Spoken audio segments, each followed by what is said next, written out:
শুকনো মাছ চচ্চড়ি। এইভাবে ছোটো মাছের মাছ চচ্চড়ি রান্না করে দেখো, সত্যি বলছি আর অন্য কিছুর দরকারই হবে না। প্রথমে ছোটো মাছগুলোকে ভালো করে ধুয়ে নিতে হবে। তারপরে হলুদ লবণ মাখিয়ে তোমার যতটা পরিমাণ ছোটো মাছ অল্প অল্প করে ছাঁকা তেলে, মোটামুটি তেলে আর কি একদম ক্রিস্পি করে ভেজে নিতে হবে। তারপরে আবারও কড়াতে তেল দিয়ে তার মধ্যে কালো জিরে, রসুন থেতো, পেঁয়াজ কুচি দিয়ে ভালো করে লাল করে ভেজে নিতে হবে।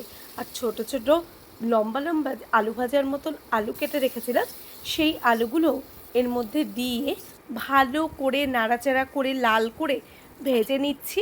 আর তার মধ্যে কিন্তু রসুন পেঁয়াজ বাটাটাও দিয়ে দিলাম। দিয়ে নিয়ে ভালো করে মশলাটাকে কষিয়ে নিচ্ছি, যাতে একদম কাঁচা গন্ধ না থাকে। এর মধ্যে দিয়ে দিলাম লাল লঙ্কার গুঁড়ো, দিয়ে দিচ্ছি খানিকটা পরিমাণ জিরের গুঁড়ো, দিয়ে আবারও নাড়াচাড়া করে মশলাটাকে কষিয়ে নিচ্ছি। আর তারপরে যেই কষানো হয়ে গেল, তার মধ্যে কিন্তু আমি খানিকটা পরিমাণ ভেজে রেখেছিলাম বেগুন, সেটাও দিয়ে দিলাম।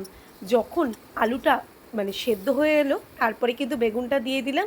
আর দিয়ে দিলাম অল্প একটু জল দিয়ে, যখন মশলাটা তৈরি হয়ে গেল, দিয়ে দিলাম মাছগুলো, ভেজে রাখা যে মাছগুলো ছিল ওগুলো। একটুকু জল দেবো না, সামান্য হালকা জল দিলে দিলে নয়তো আর জল দেওয়ার দরকারই নেই। ওপর থেকে কাঁচা লঙ্কাগুলো ফাটিয়ে ফাটিয়ে দিয়ে দেবে, আর দেখবে পাশ দিয়ে তেলগুলো বেরিয়ে আসছে। আর তাতেই কিন্তু তৈরি হয়ে যাবে শুকনো মাছ চচ্চড়ি। খেতে এত দুর্দান্ত হয় যে একবার বানিয়ে দেখো, তোমার